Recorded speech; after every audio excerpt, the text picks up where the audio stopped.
अष्टांग योग की विधि। कपिल भगवान कहते हैं, माता जी, अब मैं तुम्हें सबीज योग का लक्षण बताता हूँ, जिसके द्वारा चित्त शुद्ध एवं प्रसन्न होकर परमात्मा के मार्ग में प्रवृत्त हो जाता है।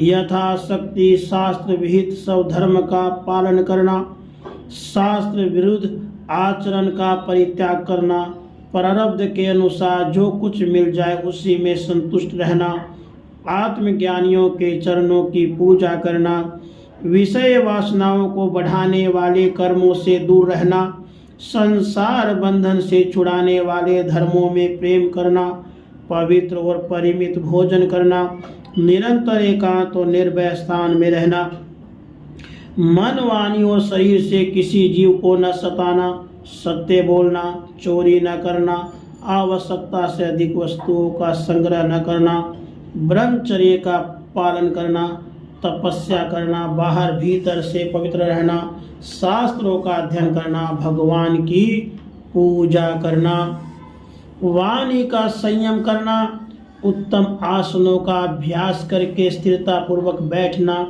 धीरे धीरे प्राणायाम के द्वारा श्वास को जीतना, इंद्रियों को मन के द्वारा विषयों से हटाकर अपने हृदय में ले जाना, मूलाधार आदि किसी एक केंद्र में मन के सहित प्राणों को स्थिर करना, निरंतर भगवान की लीलाओं का चिंतन और चित्त को समाहित करना, इनसे तथा वर्तदान आदि दूसरे साधनों से भी सावधानी के साथ प्राणों को जीतकर बुद्धि के द्वारा अपने कुमार्गगामी दुष्ट चित्त को धीरे धीरे एकाग्र करे, परमात्मा के ध्यान में लगावे। पहले आसन को जीते, फिर प्राणायाम के अभ्यास के लिए पवित्र देश में कोष, मृग, चरम आदि से युक्त आसन बिछावें। उस पर शरीर को सीधा और स्थित रखते हुए सुखपूर्वक बैठकर अभ्यास करें। आरंभ में बाएं नासिका से पूरक कुंभक और रेचक करें, फिर उसके विपरीत दाहिना नासिका से प्राणायाम करके प्राण के मार्ग का शोधन करें, जिससे चित्त स्थिर और निश्चल हो जाए। जिस प्रकार वायु और अग्नि से तपाया हुआ सोना अपने मल को त्याग देता है, उसी प्रकार जो योगी प्राण वायु को जीत लेता है, उसका मन बहुत शीघ्र शुद्ध हो जाता है। अतः योगी को उचित है प्राणायाम से वात, पित्त आदि जनित दोषों को, धारणा से पापों को, प्रत्याहार से विषयों के संबंध और ध्यान से भगवत विमुख करने वाले राग, द्वेष आदि दुर्गुणों को दूर करे। जब योग का अभ्यास करते करते चित्त निर्मल और एकाग्र हो जाए, तब नासिका के गर्भभाग में दृष्टि जमाकर इस प्रकार भगवान की मूर्ति का ध्यान करे।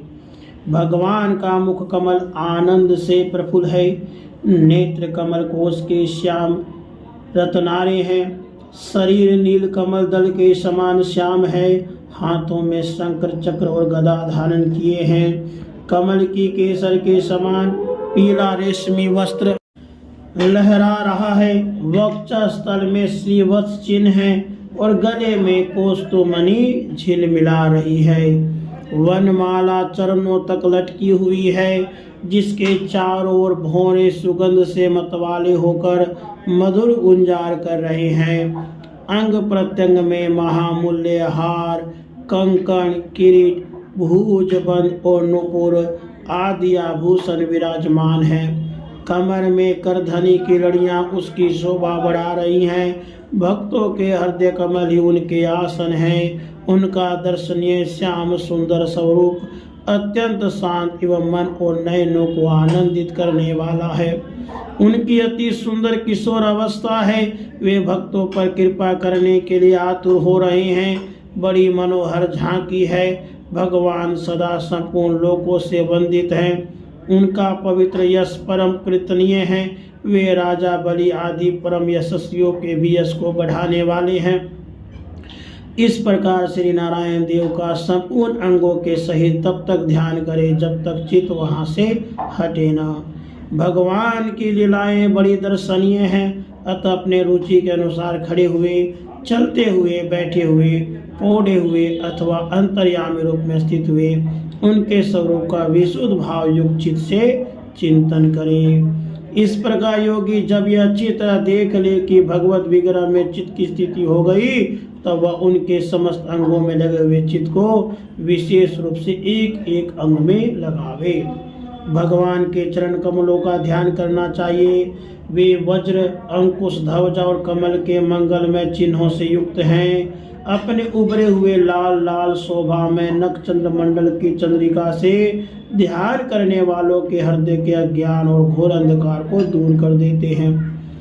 इन्हीं की धोवन से नदियों में श्रेष्ठ श्री गंगा जी प्रकट हुई थी, जिनके पवित्र जल को मस्तक पर धारण करने के कारण स्वयं मंगल रूप श्री महादेव जी और भी अधिक मंगलमय हो गए। ये अपना ध्यान करने वालों के पाप रूप पर्वतों पे छोड़े हुए इंद्र के वज्र के समान है। भगवान के चरण कमलों का चिरकाल तक ध्यान करें।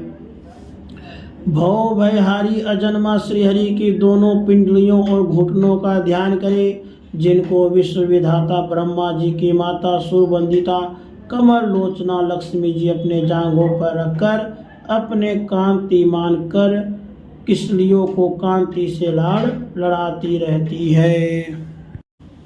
इस प्रकार के ध्यान के अभ्यास से साधक का श्रीहरि में प्रेम हो जाता है, उसका हृदय भक्ति से द्रवित हो जाता है। शरीर में आनंद अतिरेक के कारण रोमांच होने लगता है। उत्कंठा जनित प्रेम आश्रयों की धारा में वह बारंबार अपने शरीर को नहलाता है और फिर मछली पकड़ने के कांटे के समान श्रीहरि को अपनी ओर आकर्षित करने के साधन रूप अपने चित्त को भी धीरे धीरे धीरे वस्तु से हटा लेता है। जैसे तेल आदि के चुक जाने पर दीपशिखा अपने कारण रूप तेजस तत्व में लीन हो जाती है, वैसे ही आश्रय विषय और राग से रहित होकर मन शांत ब्रह्माकार हो जाता है।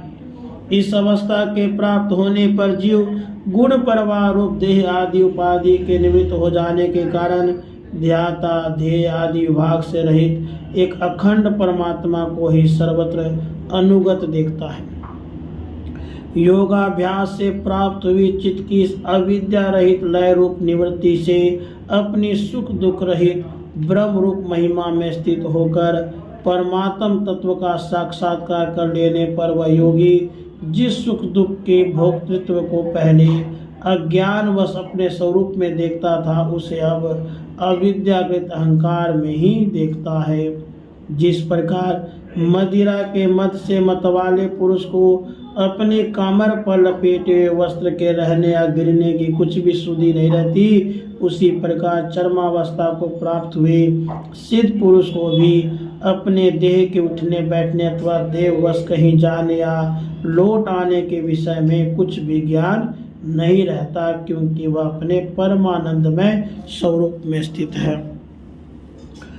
उसका शरीर तो पूर्व जन्म के संस्कारों के अधीन है, अतः जब तक उसका आरंभक प्रारब्ध शेष है तब तक वह इंद्रियों के सहित जीवित रहता है। किंतु जिसे समाधि पर्यंत योग की स्थिति प्राप्त हो गई है और जिसने परमात्म तत्व को भी भली भांति जान लिया है, वह सिद्ध पुरुष पुत्र कलत्रादि के सहित इस शरीर को स्वप्न में प्रतीत होने वाले शरीरों के समान फिर स्वीकार नहीं करता, फिर उसमें अहमता ममता नहीं करता।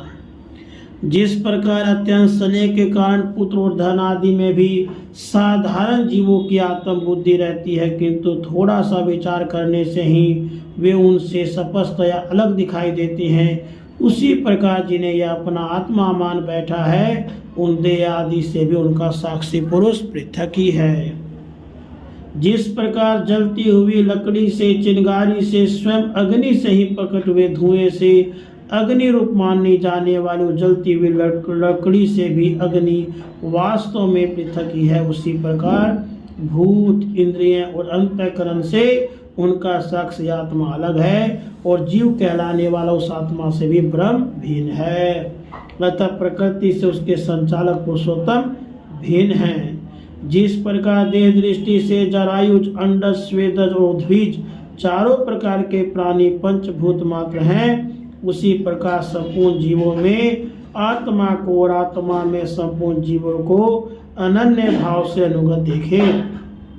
जिस प्रकार एक ही अग्नि अपने पृथक पृथक आश्रयों में उनकी विभिन्नता के कारण भिन्न भिन्न आकार का दिखाई देता है, उसी प्रकार देव मनुष्य आदि शरीरों में रहने वाला एक ही आत्मा अपने आश्रयों के गुण भेद के कारण भिन्न भिन्न प्रकार का भासता है।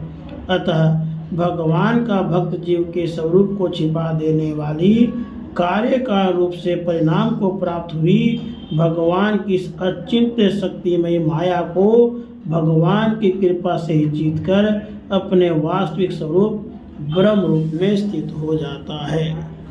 राधे कृष्ण।